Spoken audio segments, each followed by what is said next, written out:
10 जून 2023 को तौलिया से श्री डूंगरगढ़ की पुलिस मोहित सोनी को गिरफ्तार कर लेती है। बीकानेर जो छोटी काशी के नाम से जाना जाता है, बीकानेर जिसकी नींव मां करणी ने रखी हो। इंस्टाग्राम के साथ साथ बदलते दौर में कुछ इस तरह बदल गए कि सलाखों की हवा भी खानी पड़ गई। हेलो गाइस, नमस्कार। मैं आपका दोस्त कीम सिंह मेकेरी। पिछले 5-7 दिनों में एक ट्रेंड चल रहा है बीकानेर में। बीकानेर की शेरनी नशीले पदार्थों को लेकर एफआईआर दर्ज होती है बीकानेर के व्यास कॉलोनी थाने में। 5-7 दिनों से मैं देख रहा था, काफी लोग सोशल मीडिया पर अलग अलग तरह से अलग अलग न्यूज आ रही थी। अब तक इस पर मैंने कोई भी मेरी प्रतिक्रिया नहीं दी थी, लेकिन आज मुझे लगा कि बोलना चाहिए, क्योंकि प्रायकर मैं बीकानेर जिले की ही न्यूज कवर करता हूं। तो बीकानेर में अगर कोई घटना हो जाए तो उस पर बोलना भी अहम जरूरी हो जाता है। हालांकि 30% लोगों ने तो यह भी कहा कमेंट बॉक्स में कि आप वीडियो मत बनाइए, लेकिन हकीकत क्या है, सच्चाई क्या है, उससे आपको रूबरू करवाऊंगा। आपको वीडियो अंत तक आप जरूर देखें। बीकानेर की शेरनी, बीकानेर की गरल और बीकानेर की कवीन, और उसके सामने हैं एसएस टाइगर और मोहित सोनी। मोहित सोनी और एसएस टाइगर की इनसे क्या दुश्मनी है, या फिर यूं कहे कि बीकानेर की शेरनी को मोहित सोनी से क्या दुश्मनी है, या फिर एसएस टाइगर से क्या दुश्मनी है। साथियों, मैं बात शुरुआत करूंगा इनसे ही। बीकानेर की शेरनी, ये वल्लभ गार्डन बीकानेर के अंदर रहते हैं। 5 बहन भाई है। इनके पिताजी वो ट्रक ड्राइवर है और माताजी गृहिणी है। 2 भाई है, 3 बहन है। भाई है 2 छोटे हैं, वो पढ़ाई करते हैं। 3 बहनें जो आप जानते होंगे। छोटी काशी बीकानेर के अंदर इस तरह के वीडियो जब वायरल होते हैं तो लोग काफी विरोध भी करते हैं, समय समय पर करते आए हैं। लेकिन इनके परिवार की चर्चा हम करेंगे कि 3 बहनें हैं, वो प्राय सोशल मीडिया पर, इनसे पहले इनका काम था डांस करना। काफी जगह डांस भी करते थे। उनसे जो आर्थिक स्थिति है उसको मजबूत करने में इनकी एक कोशिश थी, परिवार को चलाने की एक कोशिश थी। लेकिन यूं ही इंस्टाग्राम आया, यूं ही इंस्टाग्राम के साथ साथ बदलते दौर में कुछ इस तरह बदल गए कि सलाखों की हवा भी खानी पड़ गई।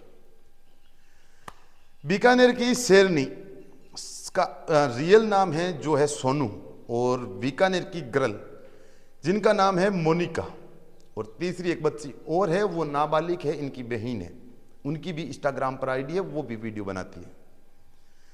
इसके साथ साथ अभी जो बीकानेर की शेरनी है वो लापता है। जब से ये एफआईआर हुई थी, जब से ये 200 ग्राम अफीम के साथ में पकड़ा गया था, इनको पुलिस ने आरोप लगाया था, इन पे गिरफ्तार किया था, उसके बाद में बीकानेर की शेरनी अभी तक घर से फरार है। परिवारजन है वो भी काफी पीड़ा जता रहे हैं इस पर। फैमिली मिडिल क्लास की है, लेकिन आरोप इतने बड़े बड़े हैं सामने वालों पर कि आपके भी जो होश है वो उड़ जाएगा सुनकर। 1 करोड़ का आरोप बीकानेर के एसपी तक बात पहुंच गई। हालांकि एसएस टाइगर और मोहित सोनी पर तो पहले से ही था, काफी समय से, पिछले 1 मई 2023 से ये चलता आ रहा है। लेकिन अब तो बीकानेर के प्रशासन पर भी आरोप लगने लग गया है। और सामने वाले जो लोग हैं, काफी सोशल मीडिया पर आपने भी पोस्ट देखी होगी, जो बीकानेर के प्रशासन का धन्यवाद भी देना चाह रहे हैं, धन्यवाद भी दे रहे हैं सोशल मीडिया के थ्रू कि आपने कुछ भटकी हुई बालिकाओं को सही रास्ते पर लाने का काम किया है।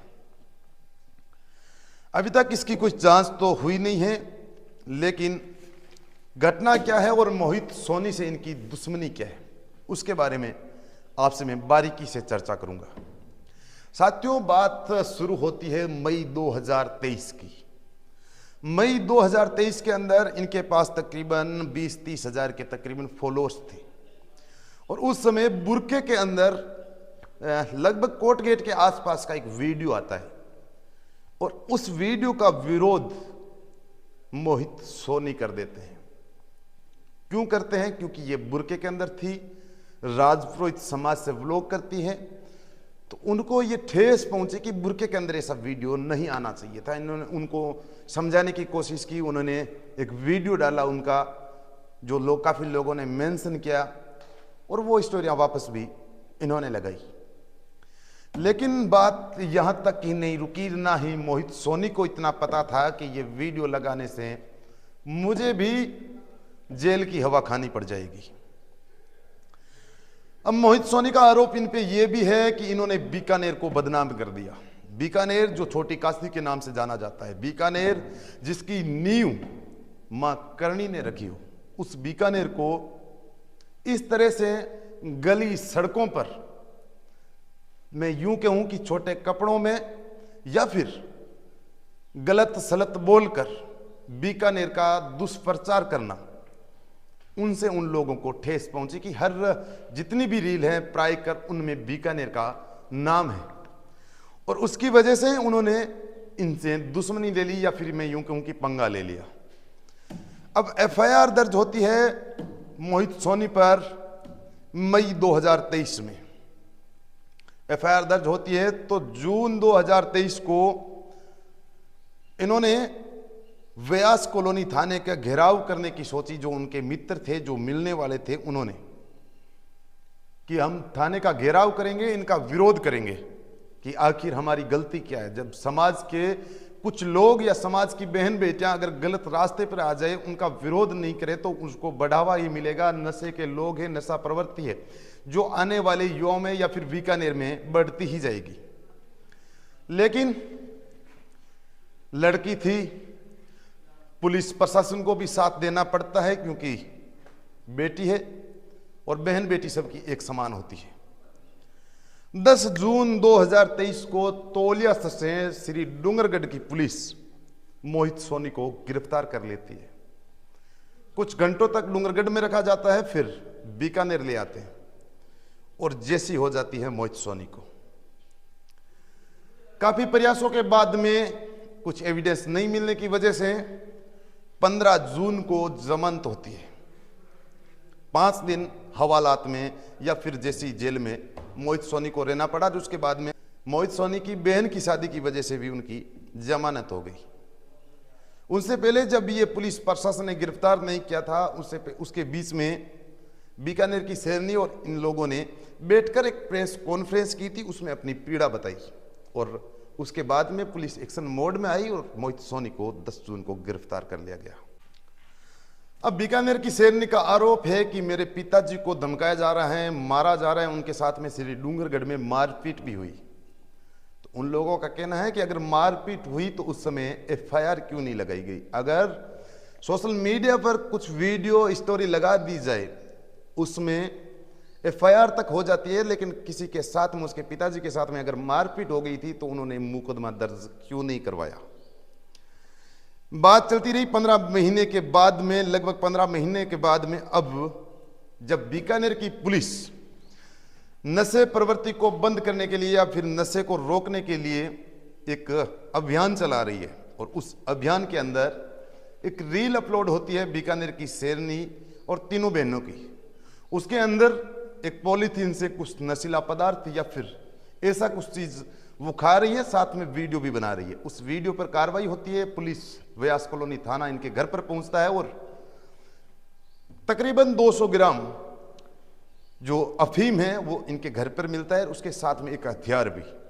हालांकि पुलिस प्रशासन का कहना है कि वो एक खिलौना हथियार है, लेकिन पुलिस गिरफ्तार करके ले जाती है, फिर जमानत होती है, लेकिन बीकानेर की शेरनी उसके बाद में लापता हो जाती है। अब अलग अलग आरोप लग रहे हैं। बीकानेर 1 करोड़ का आरोप भी चल रहा है साथ में कि 1 करोड़ का आरोप लगा गया। इसमें कुछ सोचने की चीजें ये हैं कि पहले तो वीडियो फर्जी बताया गया बीकानेर की शेरनी द्वारा कि ये वीडियो फर्जी है, ऐसा हमने कुछ किया ही नहीं था। उसके बाद में एक वीडियो आता है, उसमें ये लोग बोलते हैं कि ये गाय का गुड़ था रसकट, और गाय के गुड़ का एक वीडियो या फिर रील बनाने के लिए हमने उसको यूज किया था और हमें फंसाया जा रहा है। अब एसएस टाइगर का भी ये कहना है कि एविडेंस क्यों नहीं है उनके पास में। अगर हमारे पर कुछ आरोप लगा रही हैं वो, तो उनके पास में कुछ ना कुछ सबूत होने चाहिए। कुछ स्क्रीनशॉट है, कुछ न्यूज़ है, वो भी लगातार मैं आपको विजुअल पर बता रहा हूं कि इन लोगों पर कब कब ये मुकदमा हुआ था, क्या न्यूज़पेपर में चला था। इसके साथ साथ में एक अशोक नाम का है, डूंगरगढ़ का वल्लभ गार्डन बीकानेर में रहता है, उस पर भी इनका एक एफआईआर है, एक मुकदमा करवाया गया था। अशोक का कहना है कि इनकी गली में लड़ाई चल रही थी। हालांकि काफ़ी वीडियो लड़ाई के या फिर किसी से झगड़ा करते हुए प्राय सोशल मीडिया पर इनके आते रहते हैं, लेकिन वो लड़ाई चल रही थी, उसके बीच में अशोक पहुंच जाता है, तो अशोक को भी जेल की हवा खानी पड़ जाती है और वो इस तक पहुंच गया है कि अब मेरे को इतना बदनाम कर दिया गया है कि मेरे पास मरने के सिवाय कोई रास्ता नहीं है। अब ये तो रही उनकी बात, लेकिन आपका क्या कुछ सोचना है इसके बारे में? क्या इस तरह के वीडियो बनाना, सोशल मीडिया पर डालना गलत है, या फिर सबको आज़ादी है कि जो जिसकी मर्जी वो ऐसा वीडियो या कंटेंट लगा सकता है? इसका फैसला तो मैं नहीं करूंगा, आप सब करेंगे कमेंट बॉक्स में, लेकिन वीडियो शेयर जरूर कर देना। अपनी राय लोग कमेंट बॉक्स में जब रखेंगे तो इस पे वीडियो दूसरा भाग भी मैं आप तक पहुंचाऊंगा। लेकिन अब सच्चाई क्या है वो पुलिस जांच के बाद में ही पता चलेगी। बहुत बहुत धन्यवाद, आभार।